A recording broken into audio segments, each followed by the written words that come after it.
Hey,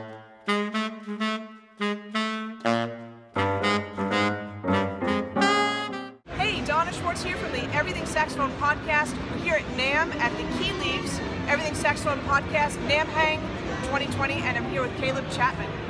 Great to be here. Thanks, Donna. It's so great to have you here. I've read a whole bunch of your articles. I've followed you. You're doing amazing work in Utah. Can you tell us what you're doing? Well, you're very kind. Well, for the last 22 years, I've been working with the Soundhouse, which is an after-school music program comprised of about 300 musicians in 20 different bands.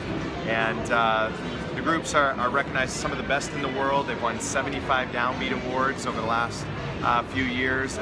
They get to play all over the world. They get to work with some of the greatest musicians alive today. So it's really a dream job for me to be so inspired by these young musicians and get to be part of all that. Now, let me ask you something. How did you start this? What was, the first, the conception of this? How did you start it? I was in the middle of going to school and finishing up my music degree, and it was actually my wife who had the idea of starting, a more formal music school. I'd been teaching privately the entire time I was in college and had a large private lesson studio. But I'd never thought about opening a music school. And so we kind of took off with that idea and opened a little tiny school in 1998. And really what spurred it to become what it is today was a small group of students, after we'd been open about a year, came to me and said, hey, can we do an after-school jazz band? And can we do that here at the music school? I never thought of doing ensembles. I was running it like all other music schools, just one-on-one private lesson, private teacher. But we decided to try it, and very quickly we realized that we were producing some of the best bands in the nation.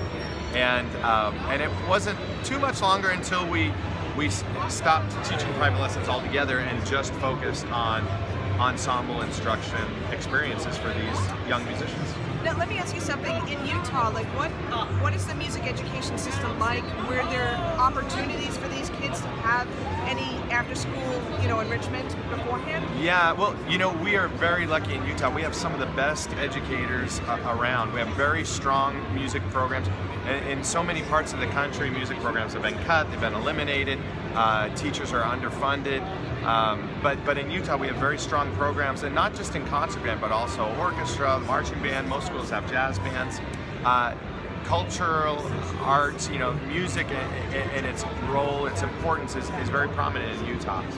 So that was great for us to be able to get started with, because there was already a large population that realized the value of music instruction.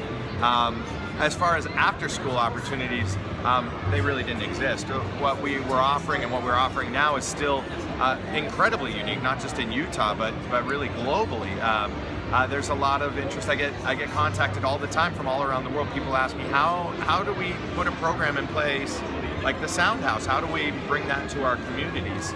And the exciting thing is, if it can be done in Utah, it really can be done anywhere. So, it's one of my favorite things is to talk to people and help coach them and help bring some of these ideas out more to the forefront, make them more available to people. Question for you, and a thought. Have you thought about training the trainer, so to speak, and training other people to do this? It's funny you should bring that up. Did we actually talk about this, or did you? Are you really asking that question? Because I don't think we did, right? No. We didn't talk about that. No.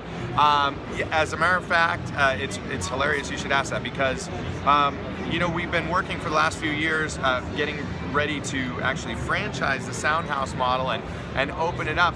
But I just over the last few weeks, I've been really thinking that, well, that's great and that's a good idea.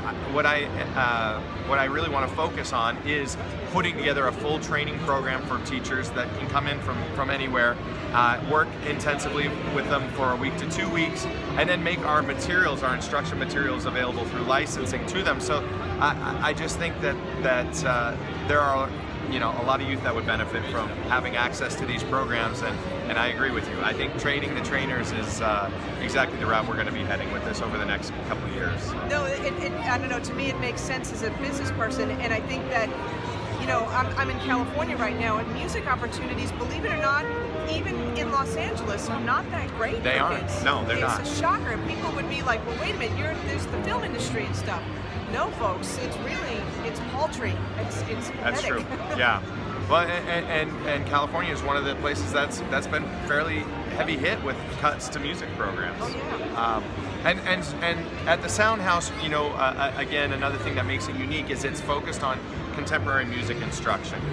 Mainly because in Utah we do have such strong wind ensembles and orchestras and things like that. There's no need to replicate what's working well. But where Utah's deficient, along with most of the rest of the country, is in contemporary music instruction and opportunities. So each of the Soundhouse bands really focuses on a different style of music in the contemporary vein. So everything from modern big band music, New Orleans brass bands, funk bands, soul bands, to alternative rock, pop, hip hop, reggae, you name it. And it gives these kids an opportunity to do a deep dive into music styles that actually are places they could make a living in if that was something they wanted to do. It is, the employment opportunities in classical music and even jazz are fairly diminished from what they were even 10 to 15 years ago. Yeah, that's true. And I'm just thinking, in terms of that, when you have students coming in, number one, do they have to audition? Number two, can they be in multiple groups? Yeah, they do have to audition. It's an entirely audition-based program, but we have groups of different ability levels. We want every kid to have the opportunity to do this, but we just put them where they're going to be challenged but not buried. Okay, so it's an audition for placement. Audition for placement, yeah. And then as far as if they can be in multiple groups, they can, and a lot of them choose to do that because, again, we have a lot of groups that are very much jazz-oriented, and then we have runs that are more rock and pop focused, and today we're in an age where the idea of I'm a jazz guitarist, I'm a rock drummer, I'm a symphonic trumpet player, those days are gone. Kids just want to play music. They think of themselves as musicians or not musicians, and as you know, the musicians that are making a living and a career of this, they play everything. They're in the studio doing a symphonic movie soundtrack. They are a horn section for a hip hop artist, and then they're playing, touring with a jazz group, maybe that they're fronting or whatever it is. I mean, they're having to live in a lot of different worlds to make a career cohesive and to be able to survive. And that's just how young musicians are consuming and playing music today. They're not segregating it into these little boxes like historically we've done. They want to be involved in all of it. So yes, we do have musicians that do multiple groups because they want to be part of all those different styles. That's awesome. And now I'm going to switch gears in terms of saxophone and stuff like that and talk about your saxophone career. Can you tell us a little bit about some of the stuff that you've done playing-wise? Sure, yeah. I started playing as a kid. I'm primarily an alto saxophonist. I've been a clinician for many years with Yamaha and Jody Jazz and the Dario Woodwinds, who've been great supporters for me. As far as performing goes, as in the 90s, I took advantage of being a sax player of the national ska scene, the popularity of ska music, and had my own band, My Man Friday, that did a lot of touring and recording, and working with groups like the Aquabats and the Mighty Boss Tones and Big Bad Voodoo Daddy that were enjoying the popularity in the early 90s of ska music. And after that, I kind of continued doing studio work through the late 90s and early 2000s, and more recently, I was part of the touring section for the Neon Trees, multi-platinum selling artist, and lately my big project, I have a brand new album coming out with my own group that I front with David Osmond, who's the nephew of Donnie and Marie, and he's kind of the 40-year-old version of Donnie Osmond, very, very accomplished singer. Our project is, in a similar vein to Michael Bublé or Harry Connick, American Songbook, and then also, we're doing a lot of original music that David and I have written together. But it's David on vocals and then a full big band behind him, and I play lead alto in that band and run the band from the lead alto chair. So.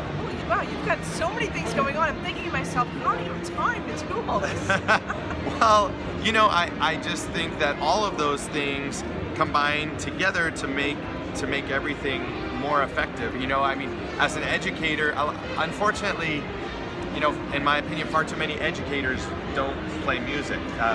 They teach and then they put their instrument away.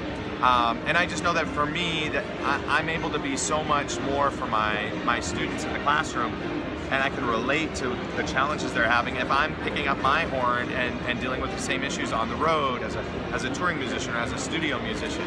And it gives me another set of skills that I can share with my students that they wouldn't have access to otherwise. And on the other side of that, as a performing musician myself, I think a lot of times older musicians, veteran musicians, they lose some of their passion. They lose some of the importance of focusing on performing and forget that it's about more than just spewing notes out of an instrument. It's about performing. It's about connecting with an audience. It's about building your fan base. It's about sharing the joy, the passion you have of the music with the people that are listening and consuming the music. So for me, I'm reminded of all those things because I'm working with young musicians, because I'm an educator. So I feel like my different roles, the different hats I wear, whether it's as an author or a producer or a performer or an educator or even as a business owner, they're all improved because I have this opportunity to live in a lot of different worlds. It's real world experience and it's practical information. It really is. Theory based. Yes, exactly. Now, can you talk also? You said you're an author. Talk about your books. Sure. Yeah.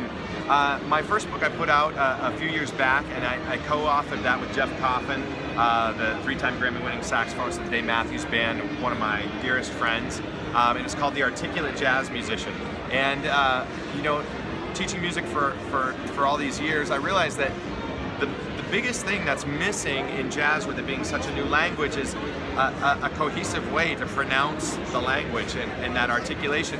And the fact of the matter is there's a lot of different ways to articulate music that's correct, but when you've got 20 musicians on stage together, you've got to have them all speaking the language the same way. And so this book was the result of that and that experience, and thankfully it was very successful. We won the award here at the NAMM Show as Best Classroom Teaching Tool for Jazz when it was released, and it's since sold over 15,000 copies. So I'm really proud of that book, and of course of Jeff Coffin's contributions on that, working together.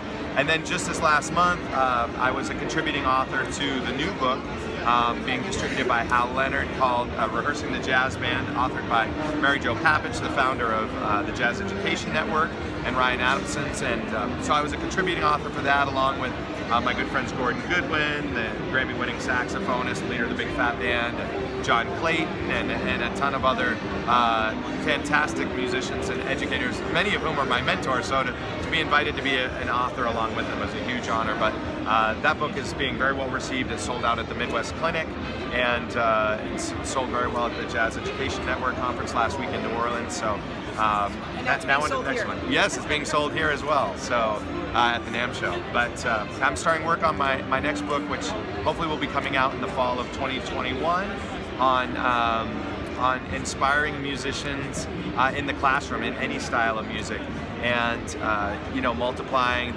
the effect of those minutes in the classroom to having an impact while a great impact while the students are out of the classroom. And so that's going to be the focus of my next book. That's awesome, and this speaks to the fact that we need audiences to be more educated too, so that they'll appreciate music, and that's a whole big part of it, the inspiration. Absolutely. That's absolutely. So, listen, Caleb, thank you so much for stopping by. I know you've been super busy, and I'm glad that you spent the time with us today. We really appreciate it. Well, it's a huge honor to be here with you, and I'm a fan of the show, so thanks for involving me and letting me chat with you today, Don. It's great. Thank you so much. Okay.